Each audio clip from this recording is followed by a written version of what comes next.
அருட்பெருஞ்சோதி அருட்பெருஞ்சோதி தனிப்பெரும் கருணை அருட்பெருஞ்சோதி. எல்லா உயிர்களும் இன்புற்று வாழ்க, வள்ளல் மலரடி வாழ்க வாழ்க. கொல்லா விரதம் குவளை எல்லாம் ஓங்குக, நல்லோர் நினைத்த நலம் பெறுக, நன்றி நினைத்த எல்லோரும் வாழ்க இசைந்து. உலக மக்களே, அறிவார்ந்த அன்பர்களே, அருட்பெருஞ்சோதி ஆண்டவருடைய திருவிளையாடல்களை வல்லற்பமான அருளிய திருவுட்பாவிலிருந்தே பார்த்து கொண்டிருக்கிறோம். அருட்பெருஞ்சோதியுடைய திருவிளையாடல்களை இதுவரை 263 பதிவுகளை பார்த்துருக்கிறோம். அதாவது 263 எபிசோடை நம்ம போட்டிருக்கோம். இன்றைக்கி 264வது எபிசோடு. இதுவரை நடந்த திருவிளையாடலுடைய விளக்கத்தை முதலில் நாம் கூற வேண்டும். அதோடு மட்டுமல்ல, வல்லப்பெருமானவர்கள் எப்படி அருட்பெருஞ்சாண்டவர் தன் மகனை எப்படி பூலோகத்திற்கு அனுப்பினார், எதற்காக இந்த பூலோகத்திற்கு நமது வல்லற்பெருமானவர்கள் பிள்ளைப்பெருமானவர்கள் எதற்கு வருவிக்க விட்டார் என்பதையும் சுருக்கமாக பார்த்துவிட்டு அதன் பிறகு எப்படியெல்லாம் திருவிளையாடல் நடந்தது என்பதை நாம் பார்க்க போகிறோம். காரணம், இந்த பிரபஞ்சம் தோன்றிய காலத்திலிருந்தே தோன்றிய 4 யுகங்களிலுமே கிரேத யுகம், திரேத யுகம், துவார யுகம், கலியுகம், இந்த 4 யுகங்களும் தோன்றி 4 யுகங்களையும் உருவாக்கியது அருட்பெருஞ்சோதி ஆண்டவர். இந்த உண்மையை, இந்த பிரபஞ்சத்தின் உண்மையை எந்த புராணங்களிலும் யாரும் கூறவில்லை. மறைக்கப்பட்டது. சுத்த சன்மார்க்கம் மறைக்கப்பட்டது. அப்போது அது உலக மக்களுக்கு தெரிவிக்க வேண்டும். அந்த நோக்கத்திற்காக வல்லப்பெருமானவர்கள் இந்த பூலோகத்திற்கு வருவிக்க விட்டார் என்பது இறைவனுடைய மகன். அவர் இறைவனுடைய மகனாகவே இந்த பூலோகத்திற்கு இறைவன் வருவிக்க செய்தார், ஒரு தாயின் வழியாக. இப்போது இந்த 4 யுகங்களிலுமே தோன்றிய சமயங்களும் மார்க்கங்களும் மதங்களும் முடிவடைந்து விட்டன. யுகங்கள் முடிவடையும் போது ஒவ்வொரு யுகத்திற்கும் ஆயுள் காலம் உண்டு. ஏற்கனவே வல்லப்பெருமான் கூறிய அந்த விளக்கங்களை எல்லாம் ஏற்கனவே நான் கூறியிருக்கிறேன். கிரேத யுகம் 17,28,000 வருடங்கள், திரேத யுகம் 12,96,000 வருடங்கள், துவார யுகம் 8,64,000 வருடங்கள், கலியுகத்திற்கு 5,000 வருடங்கள் தான். ஆனால் சித்தாந்தமும் வேதாந்தமும் கூறுகின்றன கலியுகத்துக்கு 4,32,000 வருடங்கள் என்று. ஆனால் வல்லப்பெருமானவர்கள் தெளிவாக கூறியிருக்கிறார்கள், கலியுகத்திற்கு 5,000 வருடங்கள் தான். அப்போ கலியுகம் 1900 ஆண்டுகளிலே முடிவடைந்து விட்டது. அப்போது இந்த 4 யுகங்களிலும் தோன்றிய சமயங்கள், மார்க்கங்கள், மதங்கள் முடிவடைந்த பிறகு சதுரயுகம் தோன்றுகிறது. அதாவது ஒளி யுகம் என்று கூறுவார் வல்லப்பெருமானவர்கள். அப்போ இந்த ஒளி யுகத்திலே வாழ்கின்ற மக்களுக்கு ஒரு ஆன்மீக மார்க்கம் வேண்டும். அந்த ஆன்மீக மார்க்கம் சமரசமாக இருக்க வேண்டும். எல்லாருமே அந்த மார்க்கத்தை ஏற்றுக்கொண்டு சமரசமாக வாழ வேண்டும், இன்புற்று வாழ வேண்டும். சண்டை சச்சரவுகள் இல்லாமல், வேறுபாடுகள் இல்லாமல், முரண்பாடுகள் இல்லாமல் உலக மக்கள் நிம்மதியாக சந்தோஷமாக வாழ வேண்டும் என்பதற்காக அருட்பெருஞ்சோதி ஆண்டவர் ஒரு மார்க்கத்தை நிறுவி சுத்த சன்மார்க்கம் என்ற ஒரு மார்க்கத்தை உருவாக்கி அதை தன் மகன் கையில் கொடுத்து உலக மக்களை எல்லாம் சுத்த சன்மார்க்கத்தில் இணைத்து அவர்களும் இன்புற்று வாழ வேண்டும் என்பதற்காகவே தனது மகனை இந்த பூலோகிற்கு வருவிக்க செய்தார். நமது பிள்ளைப்பெருமானவர்கள் வருவிக்க உற்ற ஆண்டு 5/10/1823 ஆண்டு. அந்த கலியுகத்திலே இருக்கின்ற கடைசி கட்டத்தில் அருட்பெருஞ்சாண்டவர் திருவிளையாடலை தொடங்குகிறார். கடைசி திருவிளையாடல். இனிமேல் இறைவனுடைய திருவிளையாடலாம் கிடையாது. ஏன்னா எல்லா பொறுப்பையும் மகன்கிட்ட கொடுத்துட்டார், வல்லப்பெருமான்கிட்ட கொடுத்துட்டார். அப்போ அந்த 1823 ஆண்டு தொடங்கிய திருவிளையாடல் 30/1/1874 இரவு 12 மணி வரையிலும் அந்த திருவிளையாடல் தொடர்ந்து கொண்டிருக்கிறது. 51 ஆண்டுகள் நடந்த திருவிளையாடல்களை 8 ஆண்டுகளாக பிரித்து தனது மகனுக்கு அருளை கொடுத்து கொண்டிருக்கிறார் அருட்பெருஞ்சோதி ஆண்டவர். அந்த நிலையை தான் நாம் பார்த்து கொண்டிருக்கிறோம். வல்லப்பெருமான் அவர்களை தனது மகனை ஒரு தாயின் வழியாக வருவிக்க செய்த இடம் மருதூர் என்ற ஒரு கிராமம். சிதம்பரம் அருகிலே உண்டு மருதூர் என்ற ஒரு கிராமம். அந்த கிராமத்திலே வாழ்ந்த ராமையா பிள்ளை சின்னையம்மையார் அவர்களுடைய அந்த குடும்ப வாழ்க்கையில், அதாவது அந்த குடும்ப வாழ்க்கையில் அருட்பெருஞ்சோதி ஆண்டவர் தன் மகனை வருவிக்க செய்தார். எப்படி வருவிக்க விட்டார் என்பதை நான் ஏற்கனவே கூறியிருக்கிறேன். இருந்தாலும் இன்று ஒரு நாள் அந்த விளக்கத்தை தர நான் கடமைப்பட்டிருக்கிறேன். தனது மகனை அருட்பெருஞ்சாண்டவர் தன் அருளால் எங்கே வேணாலும் வருவிக்க செய்திருக்கலாம். ஒரு மரத்துக்கடியிலையோ இல்லை ஒரு கடலில் இருந்தோ இல்லை ஒரு மலை அடிவாரத்தில் எப்படி வேணால் செஞ்சிருக்கலாம். ஆனால் உலகியலில் இருக்க வேண்டும். உலகியலிலே சமயங்களையும் மதங்களையும் மார்க்கங்களையும் பற்றி கொண்டு அந்த நெறிமுறைகளை பின்பற்றி கொண்டு 51 ஆண்டுகள் தனது மகன் இந்த உலகியலிலே இருக்க வேண்டும். அவர்களுக்கு மறைப்பு நிலையை கொடுக்க வேண்டும். குறிப்பிட்ட காலத்திற்கு பிறகு சன்மார்க்கத்தை கொடுக்க வேண்டும், சுத்த சன்மார்க்கத்தை கொடுக்க வேண்டும் என்ற நியதியின் அடிப்படையில் தனது மகனை ராமையா பிள்ளை அவர்களுடைய சுக்கில பையிலே ஒரு அணுவாக வைக்கிறார். இந்த விளக்கங்கள்லாம் நமக்கு திருவருட்பாவிலே உண்டு, உரைநடை பகுதியிலும் உண்டு. ஆனால் இங்கே உண்மைதான் பேசப்படும்.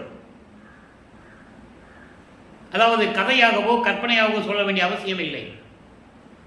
அப்போ அந்த விந்து வெளிப்பட்டு சென்னையம்மையுடைய கருப்பையில் அடைகின்ற வரை எப்படி தன்னை தன் தந்தை காப்பாற்றினார் என்பதையெல்லாம் தெளிவாக கூறுவார்.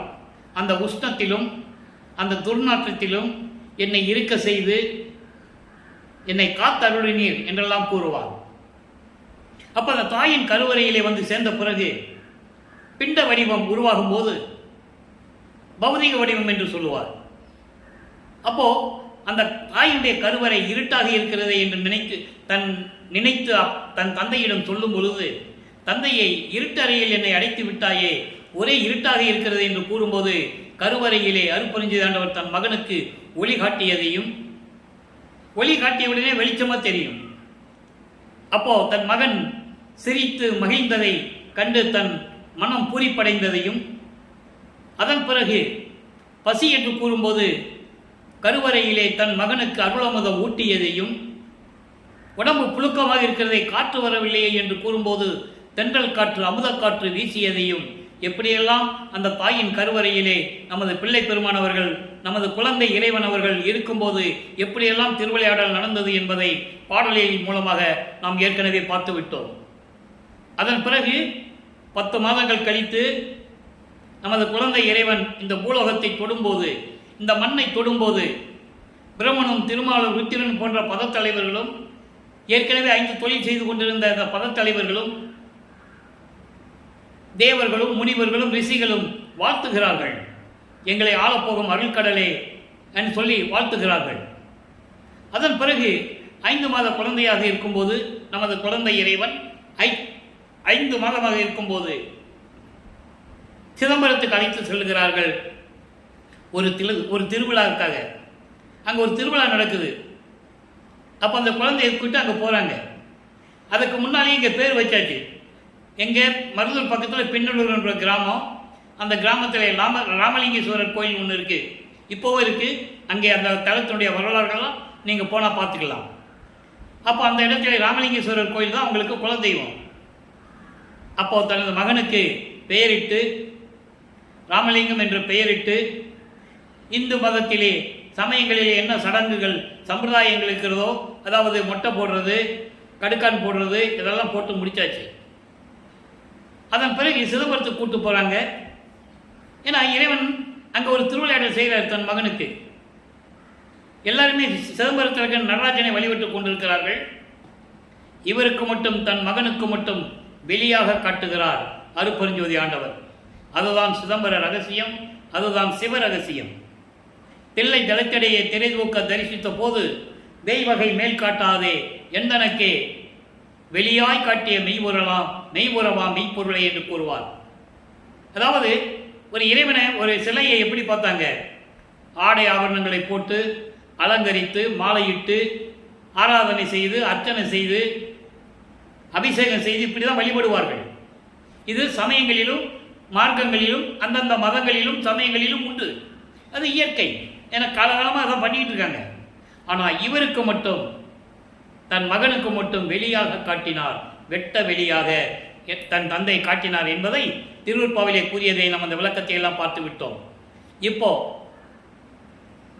இங்கே மருதூரிலிருந்து ராமையா பிள்ளை அவர்கள் இறந்தவுடனே மருதூரிலிருந்து குழந்தைகளெல்லாம் அழைத்து கொண்டு சின்னம்மையார் அவர்கள் பொன்னேரிக்கு செல்லுகிறார்கள். அங்கே உறவினர் வீட்டுக்கு போய் தங்கலாம் என்று போகிறார்கள். குடும்ப சூழ்நிலைகள் காரணமாக அங்கே இருக்க முடியவில்லை. அதன் பிறகு சென்னையிலே இப்போ வள்ளலார் நகர் என்று பெயர், அதற்கு பெயர். வள்ளலார் நகரிலே ஏழுகணர் பகுதியிலே வீரசாமி முதலியார் தெருவிலே வந்து குடியிருக்கிறார்கள்.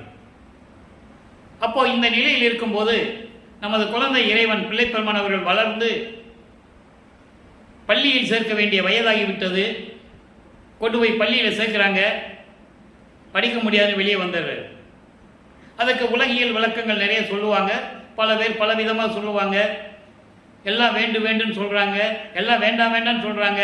எனக்கு எல்லாமே வேணும், அதனால் இதெல்லாம் படிக்க தேவையில்லை அப்படின்னு வெளியே வந்ததாக சொல்லுவாங்க. இருக்கட்டும். ஏனென்றால் அருட்பெருஞ்சோதி ஆண்டவர் தன் மகன் எந்த ஆசிரியரிடமும் உலகியல் படிப்பும் சந்தை படிப்பும் படிக்கக்கூடாது. அதே போன்று தனது மகன் யாரையும் குருவாக ஏற்றுக்கொள்ளக்கூடாது. அந்த திருவிளையாடல் தான் அங்கே நடந்துகிட்டு இருக்கு. அப்போது இவர் ஒரு மனநிலையில் இல்லாமல் பள்ளிக்கூடத்துக்கு போக முடியாதுன்னு வந்துட்டா வீட்டில் என்ன சொல்லுவாங்க?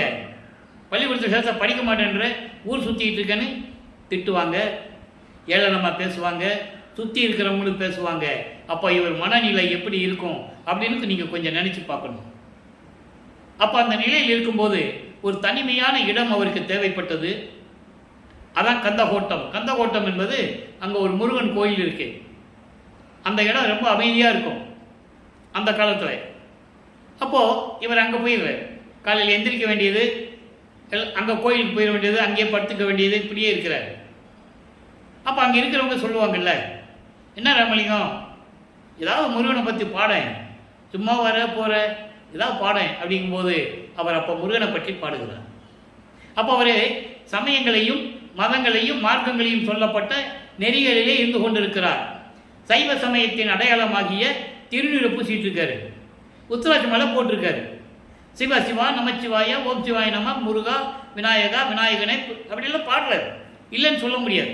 ஏன்னா அவருக்கு யாருன்னே அவருக்கு தெரியாதப்போ, எதுக்காக இந்த உலகத்திற்கு வருவிக்கப்பட்டோம் என்ற நிலை அவருக்கு அப்போ தெரியாது. ஆனால் மனம் மட்டும் ஏதோ சொல்லுகிறது. அவருக்கு இந்த மனசு மட்டும் ஏதோ ஒரு சொல்ல வருது, ஆனால் எதுவும் தெரியாது அவருக்கு. அந்த நிலையில் இருக்கும்போது 8 ஆண்டுகள் முடிவடைந்து விட்டது. வருவிக்கப்பட்ட 1ஆம் ஆண்டிலிருந்து 8 ஆண்டுகள் வரைக்கும் இப்படியே அவர் நிலை நீடித்து கொண்டிருக்கிறது. அப்போ 2வது எட்டில் வருகிறார். 2வது எட்டு என்பது 9வது ஆண்டிலிருந்து 16 ஆண்டுகளுக்குள் என்ன நடந்தது என்பதை தான் திருவருட்பாவிலே கூறப்பட்ட பாடல்களில் இருந்து நாம் பார்த்து கொண்டிருக்கிறோம். உண்மையாக சத்தியமாக அவர் கூறிய பாடல்களுடைய விளக்கத்தை நாம் பார்த்து கொண்டிருக்கிறோம். அப்போ திருவருள் முறையீடு உதயமாகிறது. இப்போ இந்த நிலையில் இருக்கும்போது 9வது ஆண்டில் இறைவன் வந்து ஆட்கொள்ளுகிறார். அவர் முன் தோன்றி, மகனே, நீ என்னால் வருவிக்க உற்றவன், காரணம் காரியங்கள் எல்லாம் பின்னாட்களில் உனக்கு அறிவிக்கப்படும், முன்பருவம் பின்பருவம் காட்டி உனக்கு அருள் செய்வேன் என்று கூறி, இப்பொழுது ஞானத்தை மட்டும் பெற்றுக்கொள் என்று அருள் செய்துவிட்டு ஆசீர்வாதம் செய்துவிட்டு மகனை வாழ்த்திவிட்டு மறைந்து விடுகிறார். அப்போ இந்த நிலையில் இப்போ இறைவனுடைய மகன் என்ற மட்டும் அவருக்கு தெரியும். அப்போ அந்த காலத்தில் சமயங்களும் மார்க்கங்களும் மதங்களும் சூழ்ந்திருந்த காலகட்டங்களில் சைவ சமயத்தின் தலைவனாகிய சிவபெருமான் தான் இறைவன் என்று சிவபெருமானை வழிபட்டு கொண்டிருக்கிறார். சிவசிவா ஓம் நமச்சிவாயா சிவாய நம இப்படி பல பெயர்களை அழைத்து கொண்டு அவர் வழிபட்டு கொண்டிருக்கிறார். அப்போ திருவருள் முறையீடு உதயமாகிறது. 1ஆம் திருமுறை உதயமாகிறது. 1ஆம் திருமுறை உதயம் என்பது 8 பதியங்களை கொண்டது. திருவிழி புகழ்ச்சி, விண்ணப்ப கழிவென்பா, நெஞ்சல் உறுத்தல், சிவநேச வெண்பா, மகாதேவ மாலை, திருவருள் முறையீடு, வடிவுடை மாணிக்க மாலை, இங்கித மாலை, மொத்தம் 712 பாடல்கள் உண்டு. அதில் திருவருள் முறையீடிலிருந்து தான் நாம் இறைவனுடைய திருவிளையாடலை தொடங்கி இருக்கிறோம். 232 பாடல்களுடைய விளக்கங்களை எல்லாம் பார்த்து விட்டோம். இப்போ தந்தையை பற்றி உருகி உருகி பாடுகிறார். நெஞ்சம் உருகி கண்கள் கண்ணீர் வழிந்து இறைவனை பற்றி சிவபெருமானை பற்றி பாடுகிறார். ஆனால் எந்த விதமான இறைவனிடமிருந்து பதிலும் வரவில்லை. இவர் மனம் ஏங்குகிறது. ஒருவேளை அம்மனை பற்றி பாடினால், வடிவுடை அம்மனை பற்றி பாடினால் அருளை பெற்றுவிடலாமோ என்று ஒரு ஏக்கத்தில், ஒரு தவிப்பில் வடிவுடை அம்மனை பற்றி பாடுகிறார். வடிவுடை மாணிக்க மாலை உருவாகிறது. மொத்தம் 100 பாடல்கள். நல்லா கவனிக்கணும். இப்போ அவர் இறைவனால் வருவிக்க விட்டோன்னு தெரியும், சுத்த சன்மார்க்கம் தெரியாது, அருப்பெருஞ்சோதி ஆண்டவர் யாருன்னு அவருக்கு தெரியாது, சிவபெருமான் தான் இறைவன் என சைவ சமயத்தின் தலைவன். இவர் சைவ குடும்பத்திலிருந்து வந்ததனால், சைவ நெறியில் இருந்து வந்ததனால் அந்த நிலையில் இருந்து கொண்டு இறைவனை முறையீடு செய்கிறார். எந்த விதமான பதிலும் இல்லாமல் இப்போ வடிவுடை மாணிக்க மாலையை கூறுகிறார். இன்றைய பதிவு 264, எபிசோடு 264. நல்லா கவனிங்க. வடிவுடை மாணிக்க மாலை 40வது பாடல். 100 பாடல்கள். இது 40வது பாடலை பார்க்க போகிறோம். ஏற்கனவே 39 பாடலை பார்த்தாச்சு.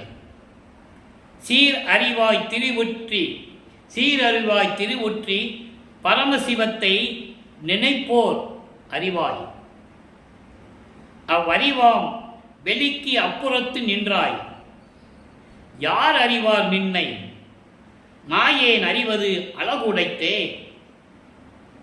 வாரியறி பூன் முளைமானே வடிவுடை மாணிக்கமே. இது பாடல். இந்த பாடலுடைய விளக்கம் பாருங்க. சீர் அறிவாய் திருவுற்றி பரமசிவத்தை நினைப்போர் அறிவாய். அருளோடும் புகழோடும் திருவொற்றியூரிலே விளங்கிக் கொண்டிருக்கின்ற பரசிவத்தை, பரமசிவத்தை, அதாவது சிவபெருமானை, தியாகராஜனை. அங்கே இருக்கின்ற சிவபெருமான் பெயர் தியாகராஜன், அங்கே திருமுல்லைவாயில் இருக்கின்ற சிவபெருமான் பெயர் மாசிலாமணி. இப்படி ஒவ்வொரு ஊருக்கு அவர் பேர் உண்டு. சிதம்பரத்திலே நடராஜன், மதுரையிலே சொக்கநாதன், மகாலிங்கம், இப்படி நிறைய பெயர்கள் உண்டு. ஆக அப்படிப்பட்ட இறைவனை யார் வணங்குகிறார்களோ அவர்களை நீ அறிந்து கொண்டாய், நீ அறிவாய், உனக்கு தெரியும். அவ்வறிவாம் வெளிக்கு, அதை பற்றியெல்லாம் தெரிந்து கொள்ள, அதை பற்றியெல்லாம் அந்த அறிவுக்கெல்லாம் நீ தெரிந்து கொள்ள வெளிக்கு அப்புறத்து நின்றாய். வெளிக்கு அப்புறத்து நின்றாய் என்பது வெளிகளின் நடுவில். எத்தனையோ வெளிகள் இருக்கிறது. அந்த பறைவெளின்னு ஒன்று இருக்கு. பறைவெளி, பறை என்பது சக்தி. சக்தியும் சிவனும் சேர்ந்தது, சக்தியும் அருளும் சேர்ந்ததுதான் சிவன். சக்தியும் அருளும் சேர்ந்தது சிவன். அப்போ சக்திக்குன்னு ஒரு வெளி இருக்கு, பறைவெளி என்று கூறுவார். வல்லப்பமானவர்கள் அதை பறைவெளி என்று கூறுவார். அப்போ அப்படி வெளியில் நின்று கொண்டு நீ பார்த்து கொண்டிருக்கிறாய். வெளியில் நின்று கொண்டிருந்ததனால் உன்னை யார் அறிவார்கள்? உன்னை யாருக்கு தெரியும்? நீ யார் என்று யாருக்கு தெரியும்? நான் ஏன் அறிவது அளவுடைத்தே. அப்படி இருக்கின்ற போது எனக்கு மட்டும் எப்படி தெரியும்? வெளிகளுக்கு அப்பால் இருந்து கொண்டிருக்கிறாய். இந்த நான் ஏன் அறிந்து கொள்வதற்கு அந்தவித தகுதியும் இல்லையே. உன் கணவனால் வருவிக்க விட்டவன் நான் இந்த பூலோகத்திற்கு வருவிக்க விட்டு துன்பங்களை அனுபவித்துக் கொண்டிருக்கிறேன். அப்படி இருக்கும்போது நீ வெளியிலிருந்து கொண்டு பார்த்து கொண்டிருக்கிறாய், எல்லாரையும் கண்காணித்துக் கொண்டிருக்கிறாய். அந்த நிலையில் இருக்கும்போது என் அம்மையே, வடிவுடை மாணிக்கமே, எனக்கு வந்து அருள வேண்டாமா? விரைவில் வந்து என்னை ஆட்கொண்டு அருள்வாயாக என்று சொல்லி இந்த பாடலை நமக்கு அருளி இருக்கிறார்கள். இப்போ சிவபெருமானை பற்றி பாடியாச்சு, வடிவுடை மனை பற்றி பாடியாச்சு. எந்த விதமான பதிலும் இல்லை. இவர் என்ன பண்றாரு? இப்படி நம்ம தனிமையில இருந்து சிவபெருமானையோ அம்மையோ பற்றி பாடினால் அதை பெற முடியாது என்ற ஒரு எண்ணத்தில் 13வது ஆண்டில் முதலாக திருவொற்றியூர் செல்லுகிறார். நல்லா கவனிக்கணும். ஏன்னா ஞானத்தை பெற்றுக்கொண்டார். அந்த ஞானத்தினால் அவர்களுக்கு பாடல் பாடக்கூடிய அருளாற்றல் கிடைத்து விட்டது. அந்த நிலையிலிருந்து கொண்டு சிவபெருமானை, தியாகராஜ பெருமானை திருவொற்றியூருக்கு சென்று பார்த்து முறையிடலாம் என்று சென்று அங்கே செல்லுகிறார். முதல்ல போறார் 13வது ஆண்டில். வருவிக்க விட்டு 13வது ஆண்டில் முதலாக திருவொற்றியூருக்கு போகிறார் நமது பிள்ளை பெருமான் அவர்கள். நமது குழந்தை இறைவன் எங்கே சொன்னாலும் அப்போ நடந்து தான் போகணும், கால் வலிக்க நடந்து தான் போகணும். எந்த விதமான அருளை பெற முடியாமல் தவித்துக் கொண்டிருக்கிறார். இறைவன் மகன் தெரியும், வெளியே யார்ட்டையும் சொல்லவும் முடியாது. தன்னை ஏளனா பேசுகிறவங்கிட்ட அப்படிலாம் இல்லைப்பா நான் இறைவனுடைய பிள்ளைன்னு சொல்ல முடியாது. இந்த நிலையில் இருக்கும்போது 13வது ஆண்டில் திருவொற்றியூர் செல்லுகிறார். இங்கே வள்ளலார் நகர்லேருந்து திருவொற்றியூருக்கு போனால் நடந்து தான் போகணும். போகிறாரு. அங்கே தியாகராஜ பெருமானை எப்படி வழிபடுகிறார் என்பதை 26 பதியங்களிலே நாம் பார்த்து விட்டோம். 2ஆம் திருமறை உருவாகிறது. நான் ஏற்கனவே கூறியது போல 113 பதியங்கள் 1207 பாடல்கள். ஒவ்வொரு பாடலிலும் ஒவ்வொரு பதிகத்திலும் எப்படியெல்லாம் இறைவனிடம் முறையீடு செய்கிறார் என்பதையெல்லாம் பார்த்து விட்டோம். திருவொற்றியூரில் ஒன்றும் கிடைக்கலன்னா இறைவனிடந்து எந்த அருளையும் வாங்க முடியல. ஒருவேளை திருமுல்லை வயலுக்கு போனால் அருளை பெற்றுவிடலாம்னு சொல்லி திருமுல்லை வயலுக்கு போகிறாரு. அங்கே மாசிலாமணி பாடி உருகுவார். நான் உன்னை தேடி வந்தால் என்கிட்ட பேசுகிறதில்ல, ஊமை மாதிரி நிற்கிறையே அப்படின்லாம் முறையீடு செய்வார். அதன் பிறகு திருவள்ளித்தாயத்துக்கு வருவார். அங்கே போனால் சிவபெருமான் கந்த துணியை கட்டிகிட்டு இருப்பார். எனக்கு கந்த துணியை கூட நானும் கட்டிக்கிட்டு நிற்கிறேன். போகிறவங்க வரங்கெல்லாம் சொல்லட்டும், பெற்ற மகனை தெருவில் விட்டு விட்டான் என்று உன்னை இகழ்வார்கள். அந்த இகழ்ச்சிக்கும் அந்த ஏளன பேச்சுக்கும் பழி சொல்லுக்கும் ஆளாகாமல் விரைவில் வந்து எனக்கு அருள வேண்டும் என்றெல்லாம் கூறுவார். அந்த விளக்கங்களை எல்லாம் பார்த்து விட்டோம். அதன் பிறகு திருமுல்லை வாயிலுக்கும் திருவள்ளித்தாயத்துக்கு போகிறத நிப்பாட்டிட்டார். ஏன் அங்கே போகணும், நம்ம திருவொற்றியூருக்கே போகலாம்னு சொல்லி திருப்பி திருவொற்றியூருக்கு வந்து அங்கே இறைவனை பற்றி பாடுகிறார். சிகாமணி மாலை உருவாகிறது. இன்று 9வது பாடல், பதிகம் 31, சிகாமணி மாலை 9வது பாடல். நல்லா கவனிங்க. ஆர்த்தார் கடல் நஞ்சு அமுது செய்தாய், என்னை அன்பர்கள் பால் சேர்த்தாய், என் துன்பம் அனைத்தையும் தீர்த்து திரு அருட்கண் பார்த்தாய், பரமகுருவாகி என் உள் பறிந்து அமர்ந்த தீர்த்தா, வைத்தியநாதா அமரர் சிகாமணியே. நான் ஏற்கனவே சொன்னேன்ல, அதாவது பள்ளிக்கூடத்தில் போய் எதையும் படிக்கவும் கூடாது. எந்த ஆசிரியர்கிட்ட போய் இந்த உலகியல் படிப்பெல்லாம் படிக்கக்கூடாது. யாரையும் குருவாக ஏற்றுக்கொள்ளக்கூடாது. அந்த நிலையில் அவர் இருந்தார். அதுக்கப்புறம் மகன் முன் தோன்றி என்னுடைய மகன் என்று சொன்ன பிறகு அவரை குருவாக ஏற்றுக்கொண்டார். அதன் பிறகுதான் சிகாமணி மாலை உருவாகிறது. அது என்ன சொல்றாருன்னா, ஆர்த்தார் கடல் நஞ்சு அமுது செய்தாய். பார்க்கடலிலே அமுதம் எடுப்பதற்காக. ஏன் அமுதம் எடுக்கிறாங்கன்னா, தேவர்களை காப்பாற்ற வேண்டும். அரக்கர்கள் தொல்லை கொடுத்துக்கிட்டு இருக்கார்கள், தேவர்களை துன்புறுத்திக் கொண்டிருக்கிறார்கள், வதை செய்து கொண்டிருக்கிறார்கள். அவர்களை காப்பாற்ற வேண்டுவதற்காக அந்த அமுதம் வேண்டும். அப்போ அந்த பார்க்கடலை கடையும் போது அந்த அமுதத்திலே பாம்பு விஷத்தை கக்குகிறது, அதாவது உமிழ்கிறது. ஏன்னா அவன் ஒரு அரக்கன். அப்போ அந்த நிலையில் இருக்கும்போது தேவர்கள்லாம் என்ன செய்ததுன்னு முடிச்சிட்டு இருக்காங்க. அப்போ சிவபெருமான் அந்த அமுதத்தில் இருந்த நஞ்சை தான் எடுத்து உண்டு கழுத்தில் நிறுத்தி கொண்டார் என்று சொல்லுகிறார். அதான் சொல்றாரு, அமுது செய்தாய். ஆர்ப்பார் கடல், அதான் பால் கடல், ஆர்த்தார் பால் கடல் நஞ்சு அமுது செய்தாய். அமுது செய்து அந்த அமுதத்தை தேவர்களுக்கு கொடுக்கிறார்கள். தேவர்களுடைய உயிர்களை காப்பாற்றுகிறார் என்ற நிலைகளை இங்கு கூறுகிறார். என்னை அன்பர்கள் பால் சேர்த்தாய். என்னை நீ ஆட்கொண்ட பிறகு நான் மனம் ஒரு நிலைப்பட்டு சிவனடியார்களுடைய அந்த கூட்டத்திலே சேரும்படி, அந்த தொண்டு செய்யும்படி என்னை அனுமதித்தாய். என் துன்பம் அனைத்தையும் தீர்த்து திரு அருள்கண் பார்த்தாய். உன்னுடைய ஓரக்கண், அதை கடைக்கண் பார்வை என்று சொல்வார்கள். அப்படிப்பட்ட கடைக்கண் பார்வை என் மீது செலுத்தி ஓரளவுக்கு துன்பங்களை எல்லாம் தீர்த்து என்னை பார்த்தாய். பரம குருவாகி, எனக்கு குருவாகி என் உள்ளத்திலே விரும்பி அமர்ந்த தீர்த்தா. தீர்த்தா என்பது எல்லா ஊழ்வினைகளையும் தீர்க்கக்கூடிய இறைவா, தீர்த்தவனே என்று சொல்லுவார் ஒரு பாடலிலே. வைத்தியநாதா அமரர் சிகாமணியே என்று கூறி இந்த பாடலை நமக்கு அருளியிருக்கிறார்கள். ஆக வல்லத்தமானவர்கள் 2வது ஏட்டில் இருக்கும்போது, அதாவது 16 ஆண்டுகளுக்குள் இந்த நிலை தொடர்ந்து கொண்டிருக்கிறது. சிவபெருமானை பற்றி பாடுவது, வடிவுடைமனை பற்றி பாடுவது, திருமலை வாயிலை போய் பாடுவது, எப்படியாவது அருளை பெற்றுக்கொள்ள வேண்டும். ஏன்னா இறைவனுடைய மகன் தெரிஞ்சிடுச்சு, எப்படி அருள் வாங்கி தான் ஆகணும். ஆனால் எப்போ வாங்குமோ, எப்போ கிடைக்கணும்னு தெரியாது. ஏதாகுமோ என்ன ஆகுமோன்னு சொல்லுவார் பாடல்ல. அந்த நிலையில் அவர் இருந்து கொண்டிருக்கும் போது 2வது எட்டு முடிவடைந்து விட்டது. அதாவது 16 ஆண்டுகள் நமது பிள்ளை பெருமானவர்கள் இந்த பூலோகத்திற்கு வருவிக்க விட்டு 16 ஆண்டுகள் கடந்து விட்டது. இப்போ 3வது எட்டில் அடியெடுத்து வைக்கிறார். 17வது ஆண்டிலிருந்து 24 ஆண்டுகளுக்குள் என்ன நடந்தது என்பதை 19 பதிகங்களிலிருந்து 235 பாடல்களில் இருக்கின்ற விளக்கங்களை எல்லாம் பார்த்து விட்டோம். அதனுடைய ஒரு சுருக்கம். ஏன்னா இது சொன்னாதான் அடுத்த ஸ்டெப்புக்கு நம்ம போக முடியும். இப்போ நிலைகள் மாறுகிறது, ஆண்டுகள் உருண்டோடுகிறது. இப்போ திருவொற்றியூருக்கு போறாரு. அங்கே தெருவில் நின்று கொண்டு அங்கே மூலஸ்தானத்தை பார்ப்பாரு. இப்போ இறைவன் காட்சி கொடுப்பார். இறைவன் காட்சி கொடுப்பார், ஆனால் பேசுறது இல்லை.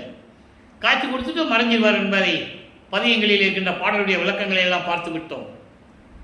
அப்போ இவர் நினைக்கிறாரு, நம்ம போனா முறையீடு செஞ்சாலும் இறைவன் வருவதில்லை. காட்சி கொடுக்குறாரு, மறைஞ்சிடுறாரு, நம்மகிட்ட பேசுறதும் இல்லை. ஒருவேளை நம்ம நேரடியாக போய் இப்படி போகிறதுனால அவருக்கு இந்த நிலை இருக்கிறதோ என்னமோ நமக்கு தெரியல. அதனால் நாரையும் கிளிகளையும் தூது அனுப்புவார். அந்த பாடல்களுடைய விளக்கங்களை எல்லாம் பார்த்து விட்டோம். நாரையும் கிளியும் நாட்டூரும் தூது என்ற பாடல்களிலே 10 பாடல்களில் இந்த விளக்கத்தை பார்த்து விட்டோம். சுருக்கம் என்னவென்றால், எப்படிப்பட்ட இறைவன் என்று முதலே சொல்லுவார். அந்த இறைவன் என்னை ஆட்கொண்ட பிறகு, என்னை பூலோகத்துக்கு வருவிக்க செய்த பிறகு, நான் அவரை முறையீடு செய்து வேண்டியும் எனக்கு அருளை கொடுக்கவில்லை. நாரையே, நீ போய் என்னுடைய மன வருத்தத்தை, எனது துன்பத்தை நீ போய் இறைவனிடம் சொல்லுன்னு சொல்லி தூது அனுப்புவார். நாரை திரும்பி வராது. அப்புறம் கிளிகளையே தூது அனுப்புவார். இதுக்கு மைய கருத்து என்னவென்றால், தன்னுடைய மன குமுறலை, தன்னுடைய வருத்தத்தை பாடல்களின் மூலமாக உலக மக்களுக்கு தெரிவிக்கிறார். இந்த நிலையிலெல்லாம் நான் இருந்து கொண்டே இருந்தேன் என்று. இப்போ அந்த நிலை முடிந்த உடனே இப்போ பவனி வருவதை போய் பார்ப்பார், காட்சி கொடுப்பார், மறைந்து விடுவார். இப்படியே நிலைகள் தொடர்ந்து கொண்டிருக்கும் போது கடைசி பதிகம் 19வது பதிகத்திலே சிவபெருமான் இவரை திரும்பி பார்க்காமல் எப்படி தெருவிலே ஓடுகிறார் என்பதையும், இவர் பின்னாலே ஓடி அந்த ஓட்டத்தை பிடிக்க முடியவில்லை என்று சொன்னதையும் ஒவ்வொரு பாடலிலிருந்து நாம் பார்த்து விட்டோம். இப்போ என்ன பண்ணுவார்? காட்சி கொடுத்தாருல முதல்ல, இப்போ அப்படியே நடந்து வருவார். மகனை பார்த்து நேராக வருவார். இவர் தந்தை வருகிறார், எப்படி இன்னைக்கு அருளை கொடுத்துருவாரு அப்படி நினச்சிக்கிட்டு இருக்கும்போது, எப்படி அருளை கொடுத்துருவாரு அப்படி நினச்சிக்கிட்டு இருக்கும்போது, பக்கத்தில் வந்து கன்னத்தை கிள்ளி இல்லை செல்லமாக தலைவை தடவி விட்டு ஒவ்வொரு பாடையும் ஒவ்வொரு விதமாக சொல்லுவார். இவர் திரும்பி பார்க்கும்போது, கண்ணை திறந்து பார்க்கும்போது அப்படியே அவர் திரும்பி, அதாவது யூட்டன் எடுத்து அப்படியே திருவழியாக ஓடிடுறார் சிவபெருமான். இவர் பின்னாலே ஓடுறார். ஆனால் ஓட்டத்தை பிடிக்க முடியவில்லை. அந்த காட்சியை அங்கே பார்த்து கொண்டிருந்த மக்கள் எல்லாம் இவரிடம் கேட்பார்கள், ராமலிங்கம், என்னப்பா இது, தினமும் நாங்கள் பார்த்துட்டு இருக்கோம், தெருவழியாக ஓடுற, ஏதோ பறி கொடுத்த மாதிரி நிற்கிற, என்ன விஷயம்னு கேட்பாங்க. இது பாடலில் இருக்கிற விளக்கத்தை தான் சொல்கிறேன். அப்போ இவர் அவங்களுக்கு பதில் சொல்லுவார், இல்லைங்க, சிவபெருமான் ஓடினார், என்னை பார்த்து நான் பின்னாலே ஓடினேன், ஓட்டத்தை பிடிக்க முடியல அப்படின்னு இவர் சொல்லுவார். அப்போ அவங்க சொல்லுவாங்க, என்னப்பா ராமலிங்கம், இந்த கலியுகத்தில், அப்போ கலியுகம் நடந்துகிட்டு இருக்கு. ஏன்னா 1900 ஆண்டில் தான் கலியுகம் முடியுது. அப்போ 1823ஆம் ஆண்டு வருவிக்க விட்டவர் ஒரு 23 ஆண்டு கூட்டிக்கங்க, ஒரு 1846 47வது ஆண்டு அங்கே இருக்கும். அதான் ஒரு தோராயமாக. அப்போ கலியுகம் நடந்துகிட்டு இருக்கு. அப்போ அந்த நிலையில் இருக்கும்போது அவங்க கேட்பாங்க, கலியுகத்தில் இப்படியெல்லாம் நடக்குமா ராமலிங்கம், இதெல்லாம் வேண்டாம்ப்பா, நீ இறைவன் மீது அதீத பக்தி இருக்கிறதுனால நீ இந்த மாதிரி சொல்லிகிட்டு இருக்க, என்ன வேலையை பாருப்பா, வேறு வேலை பாரு அப்படின்லாம் சொல்லுவாங்க. அதுக்கு இவர் பதில் சொல்லுவார். அதுக்குன்னு ஒரு தனி பதிகம் இருக்குது. பதில் சொல்லுவார், இல்லைங்க, நீங்கள் என்ன சொன்னாலும் சரி, நான் அவன் மீது காதல் கொண்டுள்ளேன், நான் இறைவனை எப்படியும் அருளை பெறாமல் விடமாட்டேன், அந்த காதலை நான் கனவில் கூட என்னால் மறக்க முடியாது அப்படின்னு தான் சொல்லுவார். கனவிலும் ஒளியேனேன்னு சொல்லுவார். கனவுல கூட அவனுடைய காதலை என்னால் மறக்க முடியாது அப்படின்லாம் சொல்லுவார். ஆக இந்த நிலைகளெல்லாம் நடக்கும்போது வல்லப்பெருமானவர் 3வது எட்டை கடந்து விட்டார். அதாவது வருவிக்க விட்டு 24 ஆண்டுகள் முடிஞ்சிடுச்சு. இப்போ 4வது எட்டில் அடி எடுத்து வைக்கிறார். 25வது ஆண்டிலிருந்து 32 ஆண்டுகளுக்குள் என்ன நடந்தது என்பதை நாம் ஏற்கனவே பாடல்களின் மூலமாக பார்த்து விட்டோம். 4ஆம் திருமுறை உருவானது. 8 பதிகங்களிலே 197 பாடல்களுடைய விளக்கங்களை பார்த்து விட்டோம். மொத்தம் 12 பதிகங்கள். 4 பதிகங்கள் நான் ஏற்கனவே கூறியது போல திருஞான சம்பந்தர், திருநாவுக்கரசர், சுந்தரன், மாணிக்கவாசகர், இவங்க 4 பேரை பற்றி இந்த உலகத்திற்கு தெரியப்படுத்த வேண்டும் என்பதற்காக.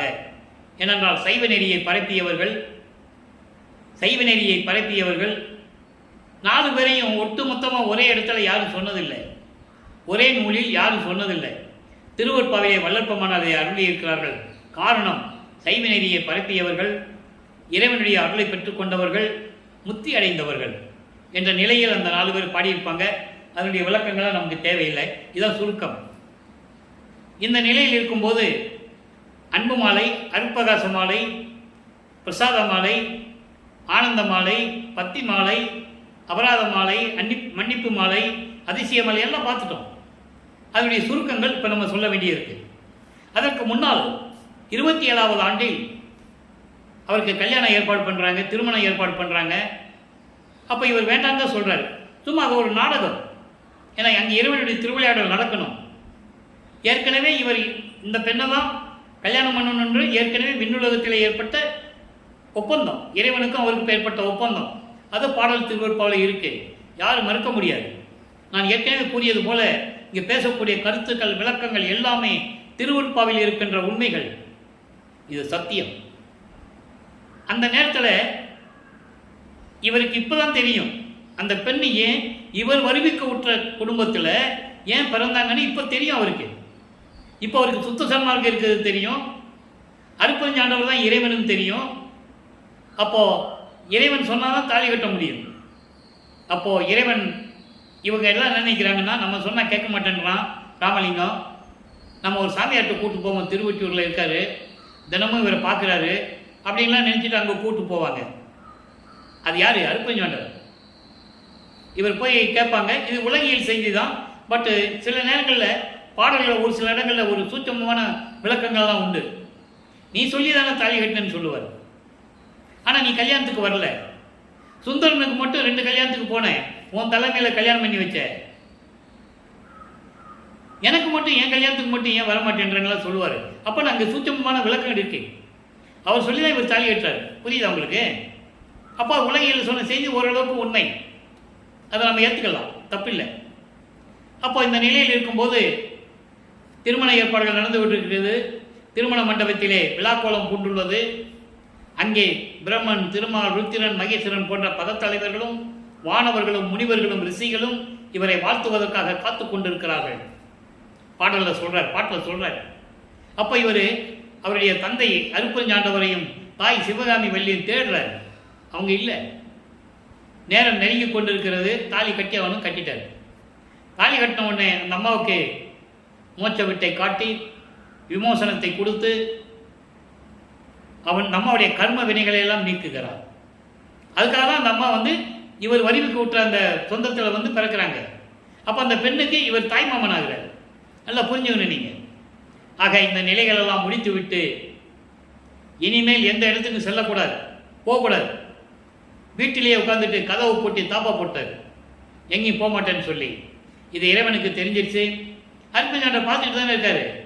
இது மகனுடைய நியாயமான கோபம், இனிமே அவனை அலக்களிக்க கூடாது என்று சொல்லி அருளை கொடுப்பதற்காக விண்ணுலகத்திலிருந்து பூலோகத்திற்கு தெருவழியாக கால் வலிக்க நடந்து வந்து எப்படியெல்லாம் அருளை கொடுத்தார் என்ற நிலையெல்லாம் நாம் பார்த்து விட்டோம். இப்போ உலகியலை துறந்து விட்டார். வெள்ளாடை போட்டாச்சு, முக்காடு போட்டாச்சு.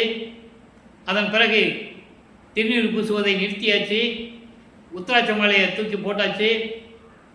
கடுக்கான இறைவனே கழட்டிட்டார், அது வேறு விஷயம். அது மாட்டு வண்டியில் போனார், திருடங்க வந்தாங்க, காதை கலட்டினார், அப்புறம் திரும்பி படுத்தார், ஒரு கடுக்கான கலட்டினாங்க. அதெல்லாம் உலகியலுக்காக. அது உலகியலில் சொன்ன செய்திகள், அதெல்லாம் நடந்தது உண்மைதான். ஆனால் நடந்தது யார், நடத்தியது யார்? அருட்பெருஞ்சாண்டவர் தான் காதை அந்த கடுக்கான கலட்டினது. காரணம், சுத்த சன்மார்க்கம் கொடுக்கும்போது இந்த சங்கற்ப விகற்பங்கள் இதெல்லாம் இருக்கக்கூடாது. சங்கற்ப விகற்பங்கள் என்பது இந்த திருநீர் பூசுவது, உத்திராட்ச மாலை போடுவது, சமயங்களிலும் மதங்களிலும் மார்க்கங்களிலும் இந்த சடங்குகள் சம்பிரதாயங்கள் எதுவுமே இருக்கக்கூடாது. நல்லா புரிஞ்சுக்கணும் நீங்கள். ஏன்னா அதான் சொல்கிறார் வளர்ப்பமான், எல்லாம் உடைய அற்புதஞ்சோதி அற்புத கடவுளே, இது தொடங்கி எக்காலத்தும் சுத்த சன்மார்க்கத்தின் முக்கிய தடைகள் சமயங்கள், மதங்கள், மார்க்கங்கள். அப்போ இதெல்லாம் இருக்கக்கூடாது. அதற்காக தான் எல்லாம் முடிச்சுட்டு இப்போ உலக வாழ்க்கையில் திறந்து சரியை கிரிய யோகம் 12 நிலைகளை விட்டுட்டு அந்தங்களை கடந்து தத்துவங்களை கடந்து மேலே போயிட்டு இருக்கிறார். சுத்த சன்மார்க்கம் வாங்கணும், சாகா கல்வியை கற்றுக்கணும். இங்கே ஏம சித்தியை வாங்கணும். அது இப்போ 4ஆம் திருமுறையில் அந்த பாடலை படிச்சிடணும், விளக்கத்தை சொல்லிடணும். அதுக்கப்புறம் அவர் எப்படி போகிறாருன்னு பார்ப்போம். பத்தி மாலை 5வது பாடல் என்ன சொல்ற பாருங்க. அற்புதங்கள் நிகழ்த்தக்கூடிய இறைவனே, நின் அருள் அருமை அறியேன் நான் சிறிதும். உன்னுடைய அருளுடைய அருமையை நான் அறிந்து கொண்டதில்லை. அறியாதே மறுத்த பிழை 1000 பொறுத்து.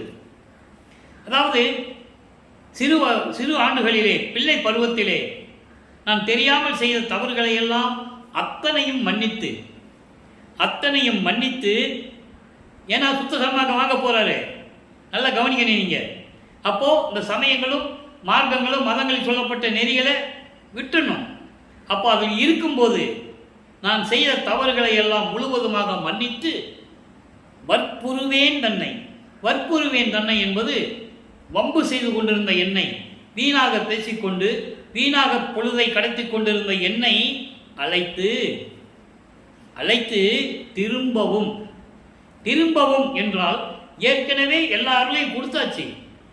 திரும்பவும் அப்படின்னா ஒன்று கொடுக்க போறாரு, அதுதான் ஏமசித்தி. திரும்பவும் என் கரத்தை வலிந்து அளித்த பெரும் கருணை வண்ணம் எந்தன் மனமும் கற்புடைய கண்களும் என்பது, அதாவது முதலாக உன்னுடைய காட்சியை பார்த்ததே நான் தான். கண்களுக்கும் கற்பு உண்டு என்று கூறுகிறார். அதாவது கண்டதை பார்க்காம, அதாவது தீயவைகளை பார்க்காமல், கண்ட காட்சிகளை பார்க்காமல், கற்புடைய கண்கள் என்பது உன்னை மட்டும் பார்த்த கண்கள் என்று கூறுகிறார். அப்படி கண்களும் விட்டு அகலாதே. அந்த அருளை எனக்கு கொடுக்கும்போது, அந்த ஏமசித்தியை என் கையிலே கொடுக்கும்போது, அந்த காட்சி என் கண்களை விட்டு இன்னும் அகலவில்லை. அப்படி இருக்கும்போது, அப்படி இருந்தாலும் கூட, கண்கள் விட்டு அகலவில்லை இருந்தாலும் கூட, என் கல் மனமோ உருகாதே.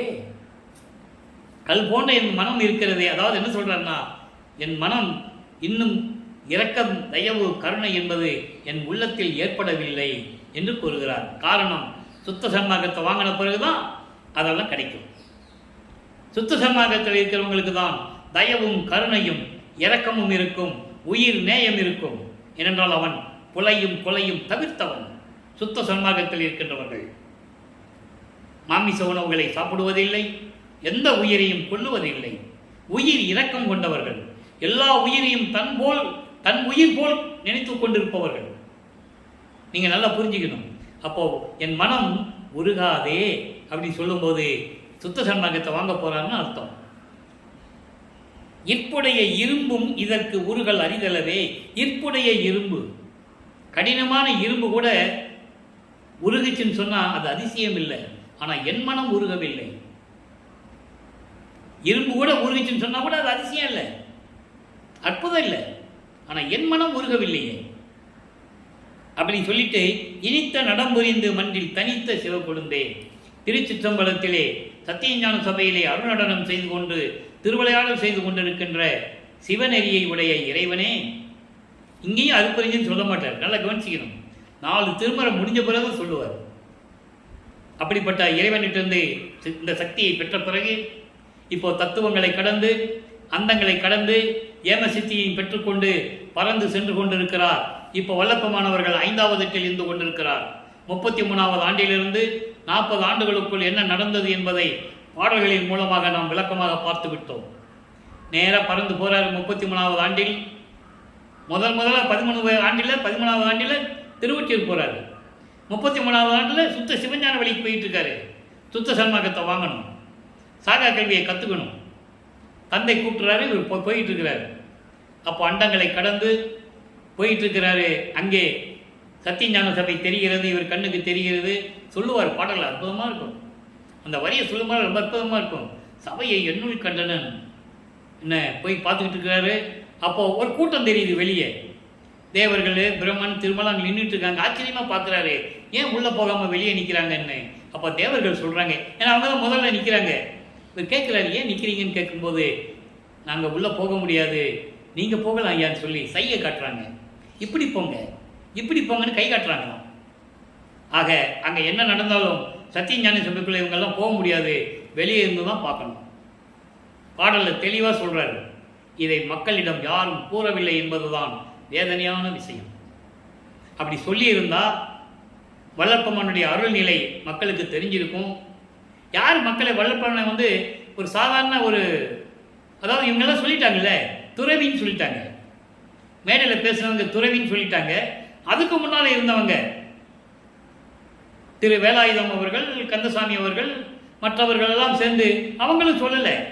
அவங்க என்ன சொல்லிட்டாங்கன்னா, அவர் ஒரு தீர்க்க தரிசிப்பா, ஒரு ஞானிப்பா அப்படின்னு சொல்லிட்டாங்க.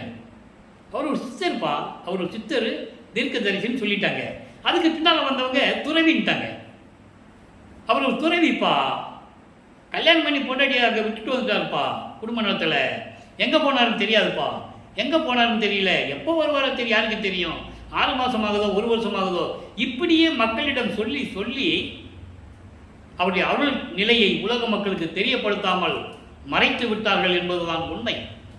யாரும் மறுக்க முடியாது. நானே காதுபட கேட்டிருக்கேன் அவங்க பேசுனதெல்லாம் ஒரு 12 வருஷத்துக்கு முன்னால். அப்போ எனக்கு சுத்த சன்மார்க்கம் என்னன்னே தெரியாது, வள்ளலார் யாருன்னு எனக்கு தெரியாது, தமிழ் இலக்கியம் நான் படித்தவன் கிடையாது.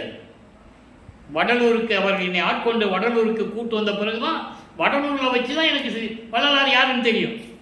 நான் பிஎஸ்சி படித்தேன், எம்காம் படித்தேன், எல்லா குப்பையும் படித்தேன், வள்ளலார் யாருன்னு எனக்கு தெரியாது.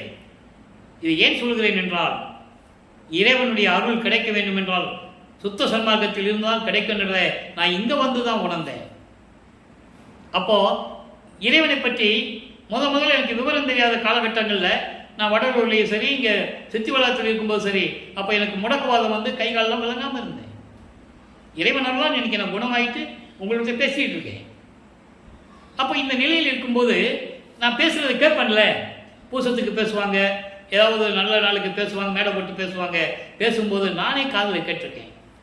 துறவின்னு சொல்லியிருக்காங்க, ஞானின்னு சொல்லியிருக்காங்க, எழுத்தாளர், பகுத்தறிவாளர், சீர்திருத்தவாதி, இப்படி தான் சொன்னாங்களே தவிர அவர் இறைவனுடைய மகன், இறைவனால் வருவிக்கவுற்றவர், சுத்த சன்மார்க்கத்துக்காக தான் இந்த பூலோகத்திற்கு வந்தார். இந்த நிலையை உலக மக்கள்கிட்ட யாரும் சொல்லலை, யாருமே சொல்லலை, ஒரு ஆள் கூட சொல்லலை. நீங்கள் யாராவது சொல்லியிருந்தாங்கன்னு சொல்லுங்கள், நான் தலை வணங்குகிறேன். அப்போ இந்த நிலையில் அங்கே மேலே போயிட்டாரா சுத்த சன்மார்க்க மகனை வரவேற்கிறார். மகனை ஆடைகளை, இந்த ஆடைகளை எல்லாம் கழிந்து விட்டு முக்காடோடு தான் போகிறாரு. அப்போ புனித நீராடி புத்தாடை அணிந்து அணிகலன்களை எல்லாம் அணிந்து மங்கள கோலத்துடன் வருவாயாக, சவளம் செய்து கூட வருவாயாக என்று சொல்லுவார். சவளம் என்ன, சேவை செஞ்சுட்டு அப்படியெல்லாம் சொல்லுவார், பாட்டில் இருக்கு. அப்போ அந்த சிங்காசனத்தில் அமர வைத்து தன் மகனுக்கு மணிமுடி சூட்டி, இவன் என் மகன், பிரபஞ்சத்தை ஆளப்போகின்றவன், மகனை சுத்த சன்மார்க்கம் இனிமேல் உன்மார்க்கம் நீ பெற்றுக்கொள் என்று சொல்லி சுத்த சன்மார்க்கத்தை தன் மகனுக்கு கொடுத்து, அதனால் தான் என் மார்க்கம் என்று சொல்லுவார் வல்லப்பம்மான். அதை நீங்கள் புரிஞ்சுக்கணும். சாகா கல்வியை கற்றுக் கொடுக்கிறார். சத்தியஞான சபைக்கு வெளியே எல்லாமே படிக்க கீழே தான் இருக்கணும், உள்ளே யாரும் போக முடியாது, யாருக்கு தகுதி இல்லை என்று கூறுகிறார். கேட்டால் 1000 போர் செஞ்சு போருக்கு உரியவர்கள், போர் செஞ்சு உயிர்களை கொலை செய்த கொலை குற்றவாளிகள் என்று கூறுவார். பிரமணனெல்லாம் வருணமா கொலை பாதகன் என்று கூறுவார். இருக்கு திருவிற்பாவில். ஏன் அதை சொன்னார்னு புரிஞ்சுக்கணும். அவங்க சமயங்களையும் மதங்களையும் மார்க்கங்களையும் சார்ந்து கொண்டு அவர்களுக்கு ஏற்றபடி போர் செய்திருக்கிறார்கள். அவங்க இஷ்டப்படி தங்களுடைய அதிகாரத்தை பயன்படுத்தி இருக்கிறார்கள் என்பதை மக்களிடம் தெரிவிக்க வேண்டும் என்பதற்காகத்தான் வல்லப்பமானவர்கள் திருவற்பாவிலே 1ஆம் திருமுறையிலிருந்து 6ஆம் திருமுறை வரைக்கும் தெளிவாக நமக்கு அருளியிருக்கிறார்கள். இந்த பிரபஞ்சத்தில் நடந்த அத்தனை உண்மைகளையும் கூறியிருக்கிறார்கள் திருவற்பாவிலே. எல்லா நிகழ்ச்சிகளும் உண்டு, எல்லா திருவிளையாடல்களும் திருவற்பாவிலே உண்டு. அப்போ இந்த நிலையில் இருக்கும்போது தந்தையிடமிருந்து எல்லாம் பெற்றுக்கொண்டு பூலோகத்திற்கு திரும்புகிறார். அங்கே கருமொழியிலே உறைவிடமாக கொண்டுள்ளார். அவர் நேரம் அங்கே திருவிளையாடல் எப்படி நடக்குது பாருங்க. இவருக்கு கருமொழி வர்றதுக்கு ஒரு அத்தாட்சி வேணும், ஒரு வழி வேணும். அப்போ சிதம்பரத்தில் பரசுராமனும் அந்த கருமொழியிலுக்கு இருந்தார்கள, அந்த வீட்டை உரிமையாளர் வெங்கட ரெட்டியாரும் சிதம்பரத்தில் ஒரு இடத்துல பேசிட்டு இருக்காங்க. அவங்க ஏற்கனவே பேசிகிட்டு இருக்காங்க. ஏன்னா பரசுராமன் வந்து அவங்க அப்பா வேலையை செஞ்சுட்டு இருக்கிறாரு, தலையாரி வேலை, ஏதோ ஒரு கணக்கர் வேலை, பிரிட்டிஷ் கவர்மெண்ட்டில் ஏதோ ஒரு கணக்கர் வேலை செஞ்சுட்டு இருக்கிறாரு. அங்கே பேசிகிட்டு இருக்கும்போது இவர் திடீர்னு அங்கே எழுந்தருளுகிறா. நல்லா புரிஞ்சுக்கணும். திடீர்னு அங்கே நிற்கிறார். ஆனால் இவங்க என்ன சொல்லுவாங்க, சென்னையிலேருந்து புறப்பட்டு வரும்போது மாட்டு வண்டியில் நடந்து வந்து இருக்கிற கோயிலெல்லாம் கும்பிட்டுக்கிட்டு வந்தார் செய்வார் அப்படின்லாம் சொல்லுவாங்க. அது அவங்களுடைய விளக்கம், அது உலகியலுடைய செய்திகள், அந்த விளக்கம். அதுக்குள்ளே நம்ம போக வேண்டாம். அப்போ திடீர்னு எழுந்தருளும் போது இவர் பரசுராம் பார்க்குறாரு, வெங்கட் ரெட்டியார்ட்ட சொல்கிறாரு, என் தம்பி இவர் பேர் ராமலிங்கம், அதாவது ஆன்மீகத்திலேயே சுற்றிக்கிட்டு இருந்தாப்புல, கல்யாணம் பண்ணி வச்சோம், அக்கா பொண்ணு தான் கல்யாணம் பண்ணி வச்சோம், வாழ முடியாதுன்னு சொல்லிட்டான், நீங்கள் கூட்டு போய் உங்கள் வீட்டில் வச்சுக்கங்க. எப்படி வந்துருச்சா, வழி வந்துருச்சா? அப்போ அப்படி தான் இங்கே கரும்புலிக்கு வந்து 9 வருடங்கள் அங்கே கரும்புலியில் இருந்தார்.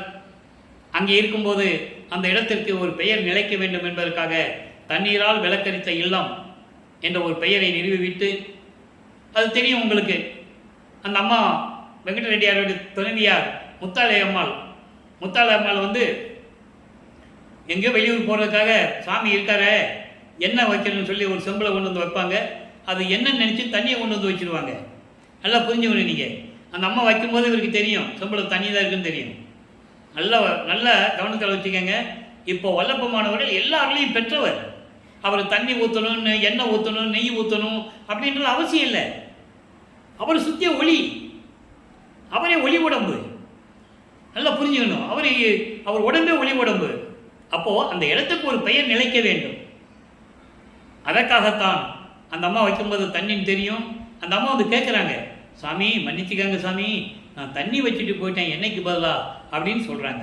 உடனே இவர் சொல்வார், இல்லைம்மா அதெல்லாம் ஒன்றும் இல்லை, நீ தான் எண்ணெய் வச்சு தான் சொல்லிட்டு, அதாவது செம்பில் இருக்குது என்ன தான் நினச்சிட்டு நான் ஊற்றுனேன், எரிஞ்சது, எந்த தொந்தரவும் இல்லை அப்படின்னு சொல்லுவாங்க.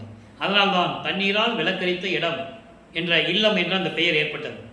அதன் பிறகு அங்கே கருப்பொழி இருக்கும்போது அருப்பெருஞ்சாண்டவரும் தந்தையும் மகனும் எப்படி உரையாடினார்கள், அங்கே தெருவிலே நடந்து வந்து தன் மகனுக்கு எப்படியெல்லாம் அருளை கொடுத்தார் என்பதை பாடலின் மூலமாக விளக்கமாக பார்த்து விட்டோம். இப்போ வல்லப்பமானவர்கள் 6வது எட்டில் இருந்து கொண்டிருக்கிறார். 41வது ஆண்டிலிருந்து 48 ஆண்டுகள் என்ன நடந்தது என்பதை இப்போ நம்ம பார்த்துட்டு இருக்கோம். இது வரைக்கும் நம்ம ஏற்கனவே பார்த்துட்டோம், எபிசோடில் ஏற்கனவே போட்டாச்சு. இப்போது பார்த்துட்டு இருக்கோம். இப்போது ஜீவகாருண்ய ஒழுக்கம் உருவாகணும், அதற்கு ஒரு தர்மசாலை வேணும். அங்கே அணைய அடுப்பை மூட்டி பசியோடு வருகின்றவர்களுக்கு பசியாற்ற வேண்டும். பசியின் கொடுமையை இந்த உலகிற்கு தெரியப்படுத்த வேண்டும். பசி வந்தால், ஒரு ஜீவனுக்கு பசி வந்தால் அது எவ்வளவு பெரிய கொடுமை என்பதை உலக மக்களுக்கு தெரியப்படுத்த வேண்டும். அதே போல ஒரு உயிரை கொலை செய்தால் அந்த உயிர் எப்படி துடிக்கும், அந்த உயிரினுடைய மதிப்பை, உயிர் இரக்கத்தை உலக மக்களுக்கு தெரியப்படுத்த வேண்டும். பிணியால் வாடுவதை உலக மக்களுக்கு தெரியப்படுத்த வேண்டும். இப்படி ஜீவகாருண்ய ஒழுக்கம் உருவாக வேண்டும் என்றால் ஒரு தர்மசாலையை அமைக்க வேண்டும் என்பதற்காக ஏற்கனவே பேசி வைத்தபடி பார்வதிபுரம் மக்களும் இருந்த அந்த இடத்தை பெற்று 23/5/1867 ஆண்டு ஒரே நாளிலே தர்மசாலையை நிறுவி அணை அடுப்பை மூட்டி உணவை சமைத்து பசியோடு வருகின்றவர்களுக்கு பசியாற்றி கொண்டிருக்கிறார். நம்ம எல்லாம் படைத்து காத்து கொண்டிருக்கின்ற இறைவன் வல்லப்பமானவர்கள். அவர் இறைவன், அருப்பெருஞ்சாண்டியுடைய ஒரு பகுதி, ஒரு கூறு. அவர் அதான் மகனாக வருவிக்க அவருடைய மகன். அந்த நிலைகள் முடிந்த பிறகு பிரிந்த சக்தியோடு மீண்டும் இணைந்து கொள்ளுகிறார் அருப்பெருஞ்சாண்டவர். இறைவன் ஒருவனாகிறார்கள். அதான் கான்செப்ட். அப்போ இந்த நிலையில் இருக்கும்போது 1869 ஆண்டு மஞ்சக்குப்பம் கோட்டிலே நீதிமன்றத்திலே, கடலூர் பக்கத்திலே மஞ்சக்குப்பம் என்ற இடத்திலே இருக்கிற நீதிமன்றத்திலே ஆறுமுக நாவலர் எப்படி வழக்கு தொடர்ந்தார் என்பதையும், அங்கே எழுந்தருளி நமது இறைவன் வல்லப்பமானவர்கள் எழுந்தருளி எப்படி அதாவது அந்த வாதத்திலே ஈடுபட்டார் என்பதையும் எல்லாவற்றையும் பெற்றுக்கொண்டு நீதிபதி திருவொட்பாவை மறுப்பாய் என்று அறிவிக்க முடியாது, இந்த வழக்கை தள்ளுபடி செய்கிறேன், இது உலகம் மக்களுக்கு ஏற்றது, சமயங்களும் மதங்களும் மார்க்கங்களையும் ஜாதிகளையும் கடந்த ஒரு நிலை இந்த திருவொற்பா, எதிர்காலத்தில் இது மக்களுக்கு உகந்தது என்று சொல்லி தீர்ப்பளிக்கிறார். எந்திரிச்சு நின்றதுனால வழக்கு தள்ளுபடி ஆகலை. நல்லா புரிஞ்சுக்கணும். நீங்கள் எந்த நீதிமன்றத்திலையும் வக்காலத்து வாங்கி ஒரு வழக்கறிஞரை நியமித்து வழக்கை பதிவு செய்து விட்டால் விசாரணை இல்லாமல் வழக்கு தள்ளுபடி ஆகாது, தீர்ப்பு வராது. இவர் காட்சி தருகிறார் நீதிபதிக்கு, நீதிபதி உணர்கிறார், சொல்லுவார். அதை ஒரு பாடலை சூச்சமாக சொல்லுவார். கணக்கு வழக்குகள் அத்தனையும் முடித்து விட்டேன் என்று கூறுவார். அப்போ அந்த நிலையில் இருந்து மறுபடியும் தர்மசாலையிலே அமர்ந்து கொண்டிருக்கிறார். உத்தரஞான சிதம்பரமாலை உருவாகிறது. அதில் இருக்கின்ற விளக்கங்களை எல்லாம் பார்த்து விட்டோம். அதன் பிறகு சங்கராச்சாரியார் வந்தது, இவர் அற்புத நிகழ்ச்சிகளை எல்லாம் காட்டியது, எல்லாவற்றையும் பார்த்து விட்டோம். இப்போ அம்பலவாணர் வருகையிலே ஒரு பாடல், நல்லா கவனிங்க. இதெல்லாம் தர்மசாலையில் இருக்கும்போது நடக்குது. அங்கே மேட்டுக்குப்பத்துலேருந்து 4 நாள் தான் பேருபதேசம் பண்ணணும், சுத்த சன்மார்க்க கொடி கட்டணும், ஞானசரியை உருவாக்கணும், அகவலம் உருவாக்கணும். இந்த சீன் மட்டும்தான் அங்கே. இப்போ அம்பலவாணர் வருகையில் பாடல் பாருங்க, 60 61வது பாடல். ஊகமில்லேன் பெற்ற தேகம். வரி ரொம்ப எளிமையான வரி, ஒரு வரி தான், விளக்கம் எவ்வளவு வேணா சொல்லலாம். ஊகமில்லேன் பெற்ற தேகம் அழியாத போகம் கொடுத்தீரே வாரி. கூப்பிடுறாரு, அப்பாவை கூப்பிடுறாரு. அங்க என்ன பண்ணிட்டு இருக்க நீ, வா இங்கன்னு கூப்பிடுறாரு. ஏன்னா இன்னும் ஆண்டுகள் இருக்குது, அதனால அவர் இங்க வர்றதுக்கு அவர் தயங்குறாரு. போனா இவன் பிடிச்சி வச்சுக்குவான், நம்ம வெளியே வர முடியாதுன்னு சொல்லி அவர் வரமாட்டேன்றார். ஊகமில்லேன் பெற்ற தேகம், அதாவது இந்த அறிவு நுட்பமான இந்த தேகம் இருக்குதுல்ல, எலும்புகளாலும் இரத்தங்களாலும் சூழப்பட்ட இந்த தேகம், இதெல்லாம் பெற்ற தேகம், எலும்புகளாலும் சதைகளாலும் நரம்புகளாலும் சூழப்பட்ட இந்த தேகம் அழியாத போகம் கொடுத்தீரே, அழியாத தேகத்தை கொடுத்தீரே, முத்தேகம், சுத்த தேகம், புராண தேகம், ஞான தேகம் கொடுத்தீரே, இங்க வாரி. அடுத்து சொல்றார், போகம் கொடுத்தீரே வாரி, எல்லார்களையும் கொடுத்து பேரின்பத்தை கொடுத்தீரே, இங்கே வாங்க, பூலோகத்துக்கு வாங்கன்னு கூப்பிடுறார் அப்பாவை. அடுத்து சொல்றார் பாருங்க, ஊதியம் தந்த நல்ல வேதியரே வாரி, ஊதியம் தந்த நல்ல வேதியரே வாரி. ஊதியம் என்ன? பலன்கள், பயன்கள், அருள்கள், எல்லா அருளையும் எனக்கு கொடுத்த வேதியரே. வேதியர்னு என்ன அர்த்தம்? வேதியியல் பண்றது, அதாவது நீக்கிறது. மாயைகளையும் மயக்கங்களையும் நீக்கிற இறைவனே, மாயைகளையும் மயக்கங்களையும் நீக்குகின்ற இறைவனே, இதெல்லாம் இல்லாத இறைவனே. அங்கதான் கெமிஸ்ட்ரி ஒர்க் அவுட் ஆகுது. வேதியியல் கெமிஸ்ட்ரி ஒர்க் அவுட் ஆகுதுன்னு சொல்லுவாங்க, கெமிஸ்ட்ரியில் சொல்லுவாங்க. அப்போ பிரிச்சு மாயைகளையும் மயக்கங்களையும் துன்பங்களையும் இடர்களையும் எல்லாத்தையும் பிரிச்சு நீக்குகின்ற இறைவன். வேதியரே வாரீர், உண்மை ஓதிய நாதரே வாரீர். இந்த பிரபஞ்சத்தின் உண்மைகளை எனக்கு கூறிய தந்தையே இறைவனே வாரீர். உண்மை என்பது பிரபஞ்சத்தின் உண்மைகள். பிரபஞ்சத்தின் உண்மை யாருக்கும் தெரியாது, ஒரு ஆள் கூட தெரியாது. பதத்தலைவர் பிரம்மன், திருமால், ருத்திரன் யாராக இருந்தாலும் சரி, இறைவனால் அருளப்பட்ட எத்தனை பேர் இருந்தாலும் சரி, மகான்கள், ரிஷிகள் யாராக இருந்தாலும் சரி, பிரபஞ்சத்தின் உண்மை யாருக்கும் தெரியாது. அப்படி பிரபஞ்சத்தின் உண்மையை எனக்கு ஓதியரே வாரீர், ஆதி அனாதியில் வாரீர். ஆதியில் மந்தமில்லா இறைவன், தொடக்கமும் முடிவு இல்லாத இறைவன், சுயமாக தோன்றிய இறைவன். அதான் வல்லப்பம்மன் இடத்துல சொல்லுவாரு, தாயில் வயிற்றில் முளைக்காதவரே என்று சொல்லுவார். சுயமாக தோன்றிய இறைவன். அந்த இடத்துல சொல்லுவாரு, நீயும் சுயமா தோன்றிக்கிட்ட, சில பேரையும் நீ சுயமா கொண்டு வந்த, என்ன மட்டும் ஏன் ஒரு தாயின் கருவறையில் நிற்க வச்சேன்னு கேட்பாரு. மகாதேவமலை படிச்சு பாருங்க, 87வது பாட்டு அருமையா இருக்கும். எம்பெருமானின் விளையாட்டின்னு சொல்வேன் நான். பெருமானை உன்னுடைய திருவிளையாடலை நான் எப்படி சொல்லுவேனா? ஏது அருமையா இந்த சிறுவனை, ஒன்றும் தெரியாத உன்னுடைய மகனை எங்க கொண்டு வச்ச? ரத்தங்களும் நாகங்களும் துர்நாற்றம் பிடிச்ச இடத்துல போய் ஒரு தாயின் கருவறையில் கொண்டு வச்சுட்டே, நான் எவ்வளவு சிரமப்பட்டேன் தெரியுமா? தெளிவாக சொல்லுவார். ஆனா அதான் சொல்றாரு, ஆதி அனாதையரே வாரீர். அதுக்குதான் அந்த பாடல் சொல்லுவாரு, நீ மட்டும் சுயமா வந்துட்ட, என்ன மட்டும் ஏன் இந்த ஒரு தாயின் வயிற்றுல வச்சு கொண்டு வந்தேன்னு சொல்லுவாரு. அதுக்கு அவங்க அப்பா பதில் சொல்லுவாரு, இல்லை மகனே, நீ உலகம் இந்த பூலோகத்திலே சமயங்களையும் மதங்களையும் மார்க்கங்களையும் அறிந்து கொண்டு அதன் பிறகு சுத்த சன்மார்க்கத்தை கொடுக்கும்போது உலக மக்களுக்கு சொல்ல வேண்டுமே. அதற்காகத்தான் நான் அந்த திருவிளையாடல் செய்தேன் என்று கூறுவார். அற்புதமான பாடல்கள் எல்லாம் உண்டு திருவருட்பாவிலே. இப்போ அனுபவ மாலை, தான் பெற்ற அனுபவங்களை மாலையாக தொடுத்து பாடல்களாக தொடுத்து உலக மக்களுக்கு அளித்திருக்கிறார்கள் நமது வல்லப்பமானவர்கள். இந்த பாடலுடைய தனித்தன்மை என்னவென்றால், தன்னை ஒரு பெண்ணாக, தன்னை மனைவியாகவும் இறைவனை கணவனாகவும் வர்ணனை செய்து ஒரு தோழியிடம் சொல்லுவது போல உலக மக்களுக்கு சொல்லுகிறார். ஏன் பெண்ணாக உருவகப்படுத்தினார் என்றால், ஒரு காதலை சொல்ல வேண்டும் என்றால் அங்கே ஒரு ஆணும் பெண்ணும் இருக்க வேண்டும். அந்த நிலையை கொண்டு இந்த பாடலை நமக்கு அருளியிருக்கிறார்கள். நல்லா கவனிங்க, நேரம் போய் கொண்டிருக்கிறது. என்ன அற்புதமான பாடல் என்றீங்க. இறைவன் எனக்கு கொடுத்த விளக்கம். நான் ஏற்கனவே கூறியது போல இலக்கண இலக்கியம் கற்றவன் அல்ல நான். எனக்கு தமிழே படிக்க தெரியாது அவ்வளவு சீக்கிரம். இந்த பாடல் பாருங்க எப்படி கொடுத்திருக்கிறான்னு. கன்னி என்னை மணந்த பதி.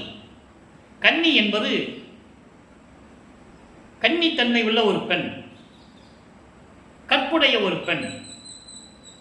அப்போ ஏதும் அறியாத பருவத்திலே என்னை ஆட்கொண்ட இறைவன் என்று சொல்கிறார்.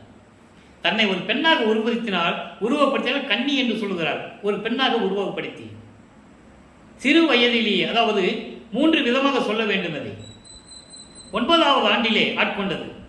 இளம் பருவத்திலே தெருவிலே விளையாடி கொண்டிருக்கின்ற காலத்திலே என்னை ஆட்கொண்ட இறைவனே என்று கூறுவார். அதை இங்க சொல்றாரு. கன்னி, கன்னி என்பது இளம் வயதில் என்னை மணந்த பதி, என்னை ஆட்கொண்ட இறைவன். கனிதரும் சிற்சபைக்கே கலந்த தனிப்பதி விளங்கும் கனக சபாபதி. அருளோடு விளங்கக்கூடிய சிற்றபைக்கும் பொற்சபைக்கும் அதிபதியான சபாபதி. அப்படிப்பட்ட இறைவன் அருட்பெருஞ்சோதி வான் பன்னியருக்கு அருள் புரிந்த பதி. வான் பன்னியருக்கு, விண்ணுலகில் இருக்கின்ற அத்தனை பேருக்கும் அருள் புரிந்த கடவுள் அருட்பெருஞ்சோதி உலகமெல்லாம் படைத்த பதி. நான் ஏற்கனவே சொன்னேன், பிரபஞ்சத்தை படைத்தது அருட்பெருஞ்சோதி ஆண்டவர். பிரம்மன், திருமால் போன்ற பதத்தலைவர்களை படைத்தது அருட்பெருஞ்சோதி ஆண்டவர். ஆதாரங்கள் திருவருட்பாவில உண்டு. சிருட்டி தலைவரை, சிருட்டி அண்டங்களை அருள் திரள் வகுத்த அருட்பெருஞ்சோதி இது பிரம்மனுக்கு. காவல் செய் தலைவரை, காவல் அண்டங்களை ஆவகை அமைத்த அருட்பெருஞ்சோதி இது திருமாலுக்கு. இப்படி 5 பேருக்கும் பாடல்கள் உண்டு. ஆக அப்படி உலகங்களை எல்லாம் படைத்த பதி, காத்து அருளும் பசுபதி. பசுபதி என்பது நான் ஏற்கனவே விளக்கம் கொடுத்திருக்கேன். பதி, பசு, பாசம். நம்ம சேனலில் போனீங்கன்னா நீங்கள் பார்க்கலாம். பதி, பசு, பாசம் டைப் பண்ணீங்கன்னா வந்துடும். 4 வருஷத்துக்கு முன்னாடியே நான் விளக்கம் கொடுத்துருக்கேன். பதி என்பது இறைவன், பசு என்பது மலம் சூழ்ந்த ஆன்மா, உயிர்னு கூட வச்சுக்கலாம். ஆனால் மலம் சூழ்ந்த உயிர். பாசம் என்பது அருவமானது. பாசத்தை வெளியே சொல்ல முடியுமா? செய்கிறாலும் சொல்ல முடியும். ஒரு கிணத்துல தண்ணி நிற்குது, பாசம் மூடி இருக்கு, உள்ள நல்ல தண்ணி இருக்கும். அப்போ அந்த பாசம் மறைச்சிட்டு இருக்குல்ல, அதுக்கு பேர் தான் பாசம். கள்ளத்துக்கு போட்டால் பாசம் விழுகும், பாசம் விளைகிறோம், நல்ல தண்ணி தெரியும், ஆனால் திருப்பி வந்து மூடிக்கும். ஆக இந்த பசு என்ன பண்ணுமா, இந்த மலங்கள் சூழ்ந்த பசு அந்த ஆன்மா வந்து சுத்தப்படுத்துறதுக்காக பதியிடம் வந்து தந்திரமா போய் சேர்ந்துக்குமா. பதியும் ஏற்றுக்கொள்ளுவார், ஏன்னா ஆன்மாவை சுத்தப்படுத்த வேண்டும். அதான் பசுபதியின் பேர். பசுபதி எவ்வுயிருக்கும் அந்நியமல்லாது, அந்நியமல்ல, வேற்றாளுன்னு இல்லாம இவன் நமக்கு தேவையில்லை, இது நமக்கு தேவையில்லை, இவன் தேவையில்லை, இந்த உயிர் தேவையில்லை அப்படின்னு இல்லாம எல்லா உயிர்களுக்கும் வேறுபாடு இல்லாமல் எல்லா உயிர்களுக்கும் அகத்தும் புறத்தும், அகப்புறத்தும் புறப்புறத்தும். இது அண்டங்களுக்கு உண்டு, பிண்டங்களுக்கு உண்டு. பிண்டங்களிலே அகம் என்பது ஆன்மா, அகப்புறம் என்பது ஜீவன், புறம் என்பது கண், காது, மூக்கு, செவி, மெய்யும் சொல்லுவாங்க, ஐம்பொறிகள். புறப்புறம் என்பது அண்டம், கருணம், மனம், சித்தம், புத்தி, அகங்காரம். இது உயிரினங்களுக்கு. அண்டங்களுக்கு அகம் என்பது அக்னி, அகப்புறம் என்பது சூரியன், புறம் என்பது சந்திரன், புறப்புறம் என்பது நட்சத்திரங்கள். இப்படி எல்லா உயிர்களுக்கும் அந்நியம் அல்லாது, வேறுபாடு இல்லாது எல்லா உயிர்களுக்கும் அகத்தும் புறத்தும் அகப்புறத்தும் புறப்புறத்தும் அருள் செங்கோல் செலுத்துகின்ற அதிபதி. அப்படிப்பட்ட இறைவன் அருட்பெருஞ்சோதி ஆண்டவர். அதனால் என் இயல் போல் பிறர் இயலை எண்ணியிடே. உலக மக்கள்கிட்ட சொல்றாரு, தோழிகிட்ட சொல்லுவது போல, உலக மக்களே, என்ன மாதிரி மற்றவங்களை நினைச்சிடாதீங்க. என்னுடைய தகுதி வேறு. நான் இறைவனுடைய மகன், எல்லா அகலையும் பெற்றுக்கொண்டவன், எல்லா அகல் பாம்பும் எனக்கு உண்டு. மற்றவர்களுக்கு அப்படி இருக்குன்னு நீ நினைச்சிடாதே. உலக மக்கள்கிட்ட சொல்றாரு. யாரு? பிரம்மன், திருமால், ருத்திரன், யாராக இருந்தாலும் சரி, என்ன போல மற்றவங்க இருப்பாங்கன்னு நீ நினைச்சிடாதீங்க. அவங்களுக்கு அதெல்லாம் கிடையாது. ஏனென்றால் அதுக்கு பதில் சொல்றாரு. ஏனென்றால் பிறரோ என் பதிப்பால் அன்பு அது இல்லார். என்னுடைய கடவுள் மேல் அவங்களுக்கு அன்பு இல்லை. காரணம், அவர்கள் சுத்த சன்மார்க்கத்தில் இல்லை. சுத்த சன்மார்க்கத்தில் இருந்தால்தான் அருப்பஞ்சாண்டர் மேல் அன்பு வரும், காதல் வரும். அதனால என்ன போல மற்றவங்களை நினைச்சிடாத, உலக மக்களை நினைச்சிடாதீங்க. தோழிகிட்ட சொல்ற மாதிரி சொல்றாரு. சொல்லிட்டு அன்பு உளரேன் என்னே, அன்பு உளரேன்.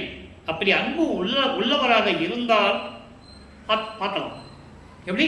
அப்படி அன்பு உள்ளவராக இருந்தால் நம்ம பார்த்துக்கலாம். அப்படி என்றால் என்ன? இறைவன் கண்காணித்துக் கொண்டிருக்கிறார் என்ற நிலையை உலக மக்களுக்கு தெரிவிக்கிறார். ஆக சுத்த சன்மார்க்கம் இருந்தால், சுத்த சன்மார்க்கத்தில் இருந்தால், சுத்த சன்மார்க்கன்றது நான் ஏற்கனவே சொல்லியிருக்கேன், பெரிய ஒரு அதிசயமான மார்க்கம்லாம் கிடையாது. ஆனால் அற்புதமான ஒரு மார்க்கம், இறைவனுடைய திருவடியை அடையக்கூடிய மார்க்கம், இறைவனுடைய அருளை நேரடியாக பெறக்கூடிய மார்க்கம். இங்கே சாமியார்கள், புரோக்கர்கள், புரோகிதர்கள்லாம் இங்கே கிடையாது. நேரடியாக அருப்பெருஞ்சோதி தனிப்பெருங்கருணை அருப்பெருஞ்சு சொல்லிட்டா போதும். நீ சைவ நெறியில் இருக்க வேண்டும், கொலையும் தவிர்த்திருக்க வேண்டும், உருவ வழிபாடுகளை விட்டு இருக்க வேண்டும், ஒளி வழிபாட்டை மேற்கொண்டு சுத்த சன்மார்க்கத்தில் இருந்து கொண்டு மகாமந்திரத்தை சொல்லி இறைவனை வேண்டி நீங்களாம் இறைவனுடைய அருளையும் செல்வங்களை எல்லாம் பெற்று இந்த வையகத்தில் நீங்கள் வாழ்வாங்க வாழ வேண்டும். நோயற்ற வாழ்வில் நீங்கள் வாழ வேண்டும். இறைவனுடைய தயவாலையும் கருணையாலையும் நீங்கள்லாம் இன்புற்று வாழ வேண்டும் என்று நான் இறைவனை வேண்டிக் கொண்டு இந்த வள்ளலார் ஊழியன் விடைபெறுகிறேன். நன்றி, வணக்கம். அருட்பெருஞ்சோதி தனிப்பெருங்கருணை அருட்பெருஞ்சோதி. நாளையும் இறைவனுடைய திருவிளையாடல் தொடரும். கண்டு மகிழ்ந்து இறைவனுடைய அருளை பெற்றுக் கொள்ளுங்கள்.